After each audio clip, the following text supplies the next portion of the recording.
Before we begin this epic tale, please hit that like button. If you're ready for an incredible Viking story, subscribe to our channel for more Nordic legends, and comment below telling us where in the world you're watching from. Your support helps us bring these ancient stories to life. Now let's journey back to the age of Vikings. The morning mist clung to the rocky shores of the small coastal village like the breath of ancient spirits. Olaf Thorson stood at the edge of his modest wooden home, his weathered hands gripping the doorframe as he gazed across the churning grey waters of the fjord. At 42 winters, his broad shoulders still carried the strength of his younger days, though silver now streaked through his dark beard like veins of precious metal through stone. Behind him, the gentle sounds of domestic life filled the air. His wife, Ingrid, hummed an old lullaby while preparing the morning meal, her voice soft and melodious as spring rain on leaves.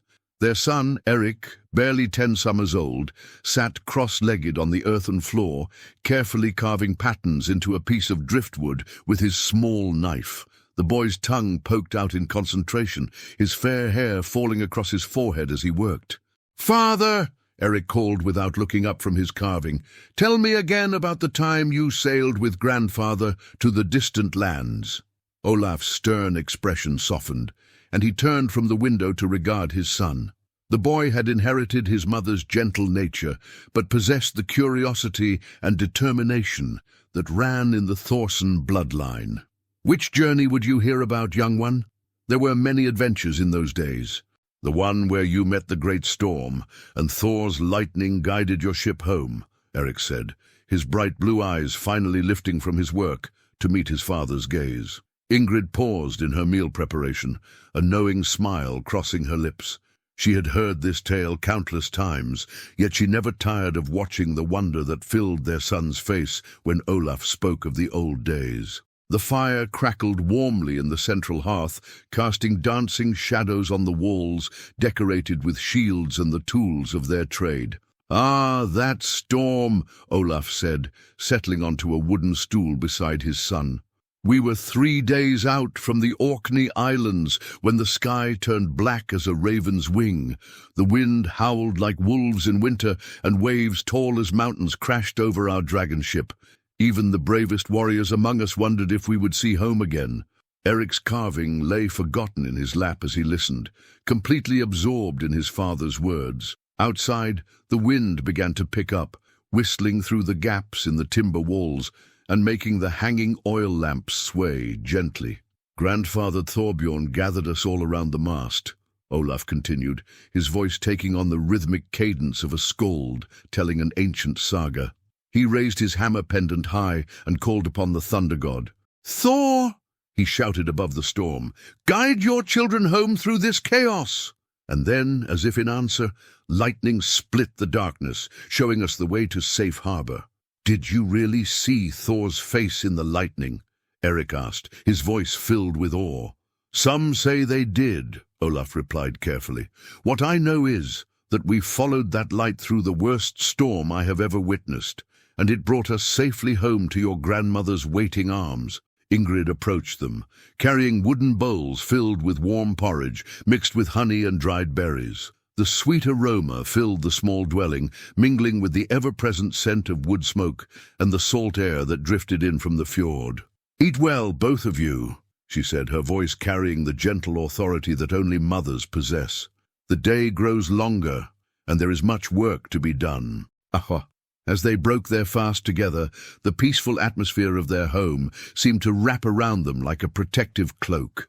This was the life Olaf had chosen after his years of seafaring and adventure, a quiet existence focused on family, farming, and the simple pleasures of watching his son grow strong and wise. But even as they shared their meal, Olaf's experienced eye noticed troubling signs beyond their door.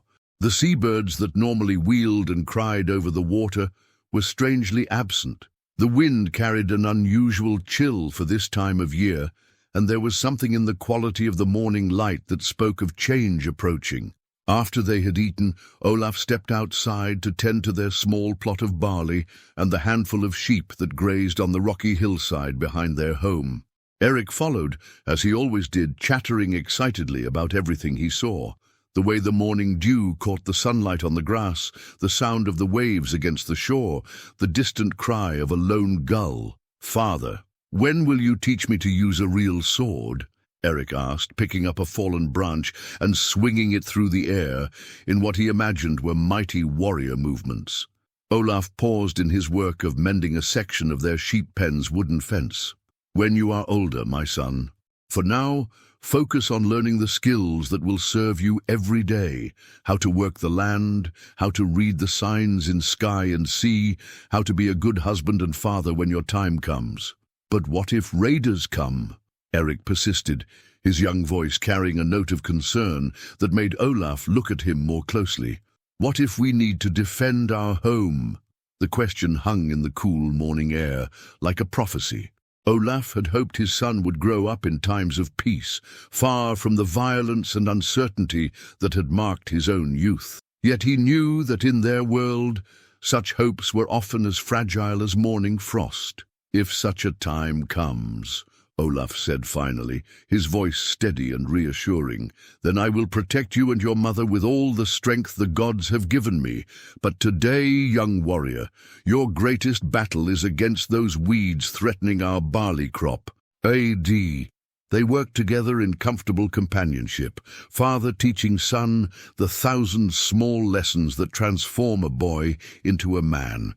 How to judge the weather by the color of the clouds, how to repair a fence so it would hold against winter storms, how to gentle a skittish sheep without frightening it further. As the morning progressed into afternoon, other villagers could be seen going about their daily tasks. Smoke rose from chimneys throughout their small settlement, and the sounds of normal life carried on the wind, children laughing as they played, women calling to each other across garden plots, men discussing the best times for fishing or when to harvest the grain. Their village was small, perhaps 30 families in total, nestled in a protected cove where a freshwater stream met the sea. It was not wealthy by the standards of the great trading centers, but it was home, and its people looked after one another with the fierce loyalty that marked all Nordic communities. As the sun reached its zenith, Ingrid emerged from their home, carrying a basket of wet clothing to hang on the drying lines. She moved with the graceful efficiency of a woman accustomed to managing a household, her long blonde hair braided back practically, but still managing to catch the sunlight in a way that reminded Olaf why he had chosen to leave his wandering days behind.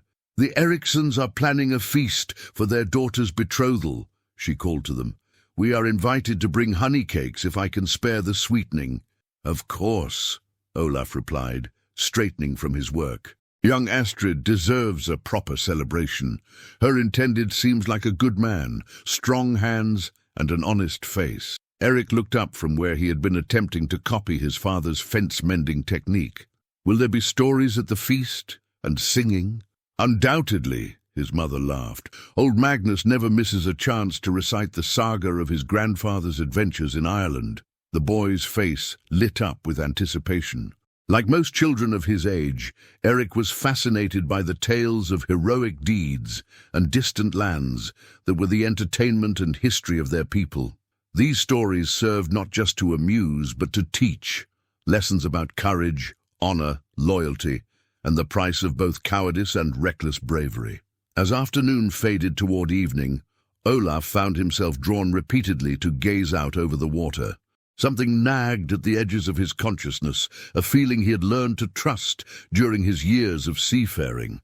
The experienced warrior in him recognized the sensation, the way the air seemed to hold its breath before a storm, the subtle wrongness that preceded danger. "Father, you keep looking at the fjord," Eric observed, his young voice cutting through Olaf's worried thoughts.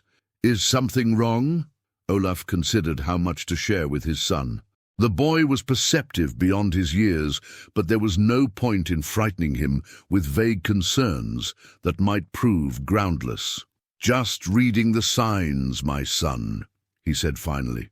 "A man who has sailed the whale road learns to listen to what the sea tells him, even when its voice is quiet." As if in response to his words, a new sound reached them from the direction of the fjord, the distinctive creak and splash of oars cutting through water. But this was not the familiar rhythm of their own village's fishing boats returning from their daily labors. This sound spoke of larger vessels, more oars, and urgent purpose. Olaf's hand instinctively moved to where his sword would have hung in his adventuring days, finding only empty air. His weapons now rested in the chest beside his bed, more memories than tools. But as the sound grew closer, he began to think that perhaps it was time to reacquaint himself with their familiar weight. "Eric," he said quietly, his voice taking on a tone his son had never heard before, not harsh, but carrying an authority that brooked no argument. "Go inside and help your mother prepare the evening meal. Stay close to the house." The boy opened his mouth to ask why, but something in his father's bearing stopped him. Instead, he nodded solemnly and trotted toward their home, glancing back once with curious eyes. Alone now, Olaf moved to the edge of their property where he had a clearer view of the fjord. In the distance, he could make out shapes moving on the water, 3 ships by his count, their sails furled and crews working the oars with the steady rhythm of men who had traveled far and fast. Even from this distance, he could see they were not merchant vessels or simple fishing craft. These were longships built for war and raiding, their dragon prows cutting through the waves with predatory grace, and they were heading directly for his village's small harbor. The 3 longships slid into the village harbor like serpents entering still water, their arrival shattering the peaceful evening quiet that had settled over the small community. Olaf watched from his hillside vantage point as armed figures disembarked onto the wooden docks with practiced efficiency. Even from this distance, their intentions were unmistakably hostile. These were not traders seeking shelter or fellow Vikings requesting hospitality. The way they moved, the weapons glinting in the dying sunlight, the purposeful spread of their formation as they advanced into the village, all of it spoke of one thing: raiders had come to their peaceful fjord. Olaf's mind raced through possibilities as he backed toward his home. His neighbors were simple folk, farmers, fishermen, craftsmen, who had chosen the quiet life over the uncertainty of warfare and adventure. Most had never lifted anything heavier than a fishing spear in anger, and their few weapons were old, poorly maintained, or both. "Ingrid!" he called as he reached their door, his voice urgent but controlled. "Bring Eric and come quickly. We must hide you both." His wife appeared instantly, their son close behind her. The years of marriage had taught her to read the signs of danger in her husband's face, and she wasted no time asking questions that could wait. "The raiders?" she asked simply, already moving to gather their most precious possessions, not gold or silver, for they had little of either, but Eric's carving tools, her own weaving implements, the small treasures that represented their life together. 3 ships, perhaps 60 men. Olaf confirmed, moving swiftly to the chest that held his old weapons. His fingers found the familiar leather grip of his sword, and despite the years since he had last drawn it in anger, the weight felt natural in his hand. "There is a cave behind the waterfall up the stream. Take Eric there and wait for me." "Father, no!" Eric burst out, his young voice cracking with fear and confusion. "Come with us! You said you would protect us!" Olaf knelt before his son, placing his free hand on the boy's shoulder, while his other held the ancient blade that had served him faithfully through countless adventures. In Eric's wide blue eyes, he saw a reflection of his younger self, the confusion of a child confronting the harsh realities of their world for the first time. "I will protect you, my son," he said steadily. "But sometimes protection means standing between danger and those we love, even when we are afraid." Through their open door, they could hear the sounds of chaos beginning to spread through the village. Shouts of alarm, the crash of overturned carts, the frightened bleating of livestock, as families tried desperately to gather their animals and children to safety. "They will burn the village," Ingrid said quietly, stating the brutal fact they all understood. "Everything we have built here can be built again," Olaf finished firmly. "Lives lost cannot be restored. Go now, while there is still time to reach the cave unseen." But even as he spoke, they all knew that escape was no longer possible. Through their small window they could see raiders spreading through the village like spilled oil, their war cries echoing off the rocky walls of the fjord. Some carried torches, others brandished weapons with the casual confidence of men who had done this many times before. "Too late," Ingrid whispered, pulling Eric close against her side. "They are everywhere." Olaf moved to the window and peered out carefully. His experienced eye quickly assessed their situation. The raiders had indeed surrounded the village with military precision, cutting off all routes of escape, while smaller groups moved from house to house, gathering anything of value and driving the inhabitants toward the central area near the docks. "Then we make our stand here," he said, his voice carrying a calm certainty that seemed to steady both his wife and son. "This house has thick walls and only 2 entrances. If they want what is ours, they will have to come through me to get it." He moved to barricade the door, using their heavy wooden table and whatever else he could find to create an obstacle. It would not stop determined attackers for long, but it would slow them down and give him more time to defend his family. "Father," Eric said in a small voice, "I am frightened." "Good," Olaf replied, checking the edge of his sword with his thumb and finding it still keen despite the years of disuse. "Fear keeps a warrior sharp. But do not let it rule you. Remember the stories I have told you about your grandfather, about the courage that runs in our blood." Outside, the sounds of the raiders' systematic pillaging grew closer. They could hear voices shouting commands, the crash of furniture being overturned, and occasionally the terrified cries of their neighbors. It was clear that the villagers were not fighting back.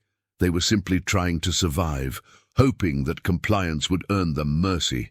"They are not killing anyone," Ingrid observed, listening carefully to the sounds from outside.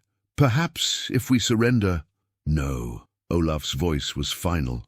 "I have sailed with men like these. They take what they want and leave destruction in their wake. Our choice is not between life and demise. It is between fighting and being helpless victims." As if to underscore his words, heavy footsteps approached their door, accompanied by rough voices speaking in accents that marked them as coming from the northern islands, where law meant little and strength was the only currency that mattered. "This one looks prosperous," came a voice from outside. "Good timber in the walls, smoke from a well-tended fire. There will be food inside, and perhaps silver." "And women," added another voice with a laugh that made Ingrid draw Eric closer to her side. "I smell bread baking and hear movement within." The door shook as someone tested the barricade Olaf had constructed. Finding it secure, the voices outside took on a more serious tone. "Ho! Inside!" called the first voice. "Open your door and show proper hospitality to weary travelers."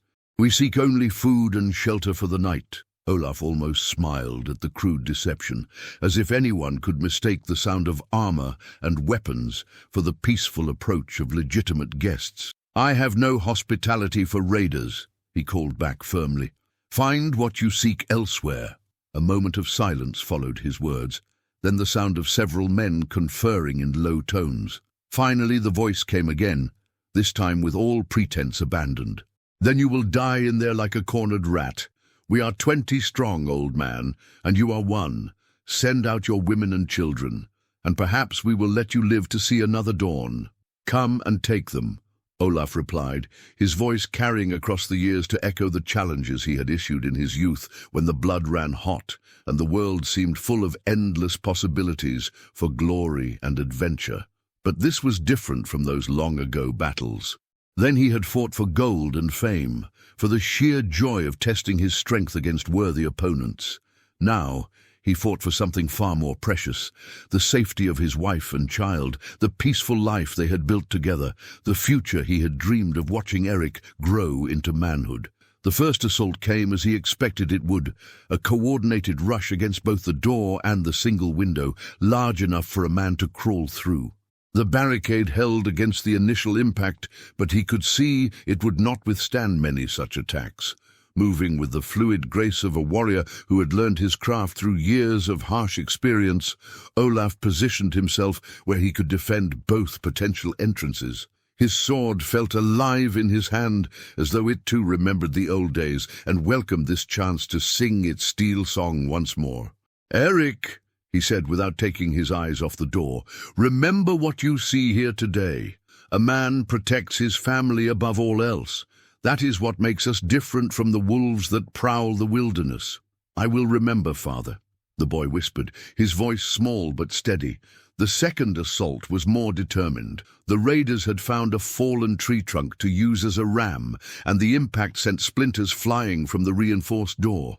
Olaf could see daylight beginning to show through the cracks in the wood. It was then, as he prepared for what might well be his final battle, that he looked up through the smoke hole in their roof and saw the storm clouds gathering with unnatural speed. The sky, which had been clear moments before, now roiled with dark masses that seemed to pulse with their own inner light. "Thor," he whispered, the name of the thunder god coming naturally to his lips as it had to his father's before him. "If ever you have heard the prayers of the Thorson line, hear me now." The third impact shattered the door completely, and the first raider stumbled through the wreckage only to meet Olaf's blade in a clash that rang like a bell. The man fell back with a cry of pain and surprise, not expecting such fierce resistance from what he had assumed would be easy prey. "He knows how to use that sword," came a warning shout from outside. "Approach carefully. This one has warriors' training." More raiders pressed forward, and Olaf found himself facing 3 men at once in the confines of his home. His blade wove patterns of steel in the air, each movement economical and precise, honed by years of experience and sharpened by desperation. Behind him he could hear Ingrid's voice raised in prayer, calling upon the goddess Frigg to protect her family.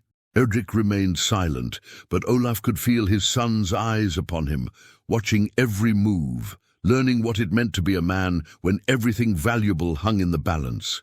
The raiders were skilled fighters, but they had expected an easy victory against simple villagers. Olaf's determined resistance surprised them, and in that surprise lay his advantage. His sword found its mark twice more before the men outside realized they needed to change their tactics. "Enough of this," came a new voice from beyond the broken door, deeper, more authoritative than the others. "Fall back and bring fire. We will smoke them out like rabbits from a warren." The immediate pressure lessened as the raiders withdrew to implement this new strategy. Olaf used the respite to check on his family and assess their situation. Ingrid held Eric protectively. Both of them pressed against the far wall where they would be safest from arrows or thrown weapons. "How many did you face, father?" Eric asked, his voice filled with awe despite their desperate circumstances. 4 fell to my blade," Olaf replied, though he knew it would not be enough. Outside, he could hear the raiders gathering materials for fire. Soon, smoke would begin to fill their small home, forcing them to choose between suffocation and surrender. It was then that the first thunder roll echoed across the fjord, so deep and powerful that it seemed to shake the very foundations of the earth. The sound came from directly overhead, and with it came a wind that howled down from the mountains with the force of a living thing. "The storm comes quickly," Ingrid observed, looking up toward the smoke hole where they could now see lightning beginning to flicker among the dark clouds. "Perhaps too quickly for our enemies to use fire against us," Olaf said, hope beginning to kindle in his chest like a carefully tended flame. Outside, the raiders were indeed discovering that their plan to smoke out their stubborn prey was being complicated by the sudden weather change. The wind scattered their attempts to build fires, and the first fat raindrops began to fall with the promise of more to come. But Olaf knew that weather alone would not save them. The raiders were too numerous and too experienced to be completely thwarted by a storm. When the rain passed, they would try again, and eventually even his skill and determination would not be enough to protect his family. It was then, as lightning illuminated the interior of their home with stark white light, that he made his choice. "Stand behind me, boy," he said to Eric, his voice carrying a finality that made both his wife and son look at him with sudden understanding. "Whatever happens next, remember that I love you both more than life itself." He moved toward the ruined door, his sword raised not in defense now, but in challenge. If this was to be his final battle, then he would meet it as his ancestors had, standing tall, facing his enemies without fear, calling upon the gods for strength. "Thor!" he bellowed, his voice carrying across the village and echoing off the rocky walls of the fjord. "Hear me, Thunder God! I am Olaf Thorsson, son of Thorbjorn, grandson of Eric the Bold. Grant me the strength to protect what I hold most dear." As if in answer to his call, the lightning came again. Not distant flickers now, but great bolts that seemed to split the sky itself. The thunder that followed was so powerful that it shook stones loose from the hillsides and sent the raiders stumbling for balance. And in that moment, something changed in Olaf's heart. Fear left him, replaced by a cold, fierce joy he remembered from his adventuring days. He was no longer just a farmer defending his home. He was a warrior of the old blood, backed by the power of the storm itself. The raiders came again then, driven by their leader's commands and emboldened by their numbers. But this time, they found not a desperate man making his last stand, but a force of nature unleashed. Olaf's sword seemed to move with a will of its own, guided by something beyond mere mortal skill. Each clash of metal rang out like thunder. Each movement flowed like lightning across a storm-dark sky. The raiders fell back in confusion and fear as this ordinary farmer fought with the fury of the ancient heroes whose deeds were sung in the great halls. Behind him, Eric watched with wonder and growing understanding. This was what his father had been before he chose the quiet life. This was the heritage that ran in his blood, the legacy of warriors who had sailed the Whale Road and carved their names into legend. The battle raged until the raiders, faced with losses they had not expected and opposition they could not overcome, finally broke and fled back toward their ships. As they retreated, the storm reached its full fury, and lightning struck the fjord itself, illuminating the scene with divine fire. But even in victory, Olaf felt a strange weakness beginning to spread through his limbs.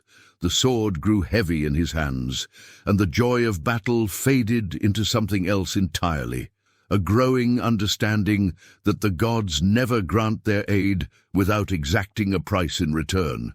Years would pass before Eric truly understood what happened that storm-filled night when his father became a legend. The village rebuilt, stronger than before, and the tale of Olaf Thorsson's final battle spread throughout the northern lands like ripples on still water. Some said Thor himself had guided the warrior's blade in answer to his prayers. Others claimed the thunder god had taken Olaf's spirit to join the eternal feast in Valhalla, where heroes drink mead from horns made of starlight and share tales of valor that echo through eternity.